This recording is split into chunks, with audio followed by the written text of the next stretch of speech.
Okay, Bismillahirrahmanirrahim. Assalamualaikum warahmatullahi wabarakatuh.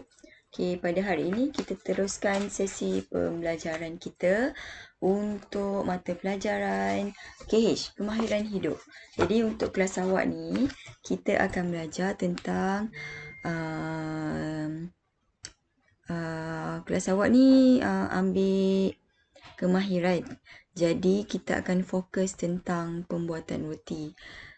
Untuk hari ini kita akan sentuh tajuk CO1, amalan keselamatan, kesihatan dan kebersihan. Jika pembelajaran yang lalu kita sentuh tentang beberapa kemalangan yang biasa berlaku di bengkel bakery. Jadi minggu ni kita akan belajar tentang amalan keselamatan, kesihatan dan kebersihan di bawah tajuk 2.0 badan yang terlibat dengan isu keselamatan. Okey, baiklah, kita lihat badan-badan yang terlibat ni. Kalau awak semua tengok ada 7 badan yang terlibat.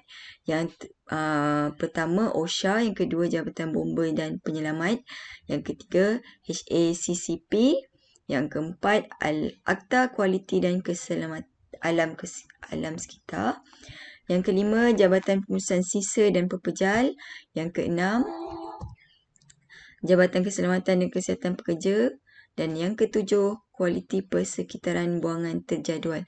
Okey, tujuh badan yang terlibat ini penting untuk memastikan kesemua pekerja yang terlibat dalam industri selamat, dan kita perlu patuh kepada garis panduan yang telah ditetapkan oleh badan-badan terlibat ni bagi memastikan pekerja yang bekerja di bawah banjikan sentiasa berada dalam selamat dan terlindung dengan undang-undang yang telah ditetapkan.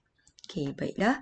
Jadi pagi ni kita akan sentuh dua badan yang terlibat, iaitu OSHA dan juga Jabatan Bomba dan Penyelamat.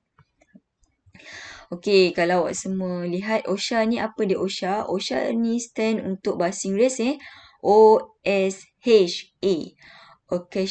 Occupational Safety Health Administration. Jadi dia kata singkatan untuk O, S, H dan A.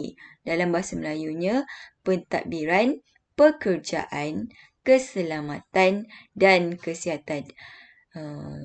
Kita untuk berada di sekolah ni kita tak berapa nak biasa dengan perkataan OSHA ni, tapi awak semua boleh Google lah dengan logo dan juga perkataan OSHA ni, apa dia OSHA.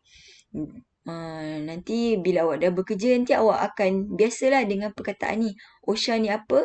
Iaitu satu badan yang melindungi pekerja untuk keselamatan dan kesihatan pekerja. Apa misi OSHA ni? Cuba awak baca kat sini. Misi dia untuk memastikan keadaan selamat dan sihat bekerja untuk lelaki dan perempuan dengan menetapkan dan menguatkuasakan standard dan menyediakan latihan, outreach, pendidikan dan bantuan. Jadi badan ni dia akan memastikan majikan ni akan mematuhi peraturan dan undang-undang bagi memastikan pekerja-pekerja ni macam awak semua ni satu hari nanti akan bekerja. Kita sebagai pekerja nanti akan mengikut SOP, standard kualiti untuk bekerja di sesuatu majikan tu dengan selamat lah. Contoh kalau awak bekerja di bakery, kita kena ikut peraturan yang ditetapkan. Contoh memastikan kita memakai boot, ada baju, ada prosedur dia masuk kena buat apa, semua tu adalah SOP yang telah ditetapkan oleh OSHA. Okey, yang kedua kita kena tengok ni.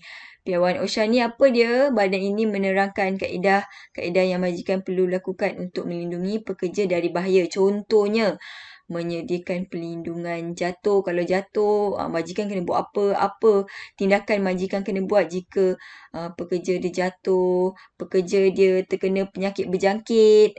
Contohnya kalau kita tersentuh suatu cecair yang boleh menyebabkan kulit kita cedera dan sebagainya, semua ni telah ditetapkan apa yang majikan perlu lakukan untuk memastikan pekerja dia selamat.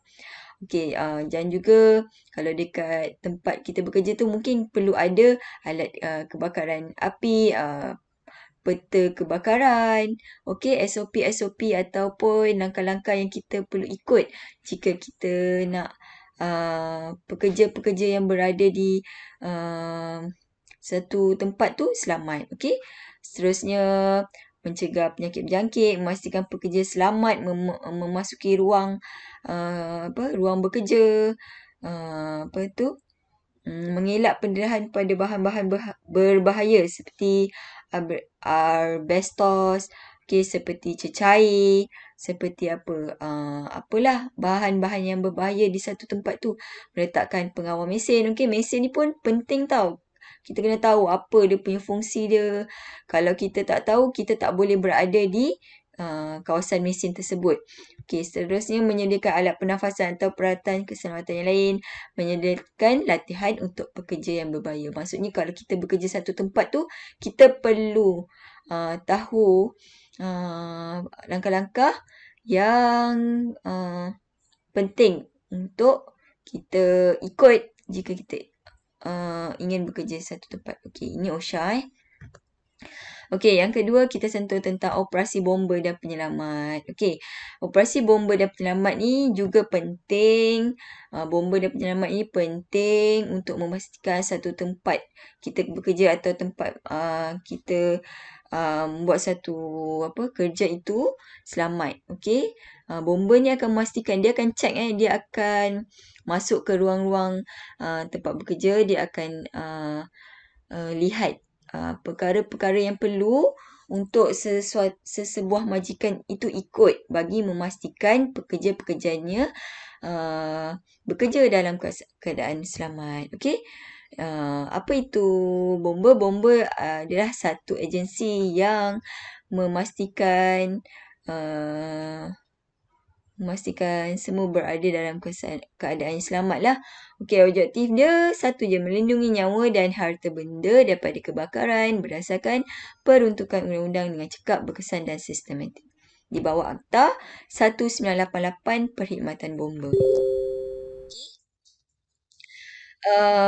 Operasi bomba ni apa? Fungsi dia ada banyak lah. Antaranya kita sentuh tentang dia memadam, menentang, mencegah dan mengawal kebakaran. Maksudnya kalau awak tengok bomba ni, dia lebih kepada mengawal api yang tak selamat yang boleh menghasilkan, boleh menyebabkan kebakaran. Jadi bomba lah akan memainkan peranan. Dia juga melindungi nyawa, harta sekiranya berlaku kebakaran. Jadi kalau awak berlaku satu kebakaran, kita perlu hubungi bomba dan penyelamat. Seterusnya menentukan adanya jalan keluar kebakaran, penyelenggaraan dan pengawasan yang sempurna. Dan selain daripada itu, menjalankan penyiasatan tentang sebab, punca dan hal kebakaran.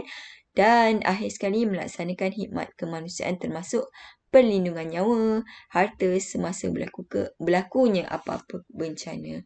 Kalau awak tengok bukannya setakat memadam kebakaran, tapi juga bomba ni adalah satu badan yang bertanggungjawab untuk memastikan kita semua selamat. Kalau ada contoh macam haiwan berbahaya memasuki satu bangunan, juga kita perlu call bomba. Selain daripada tu, jika berlakunya banjir, berlakunya pokok tumbang, ribut petir dan sebagainya, kita perlu hubungi bomba.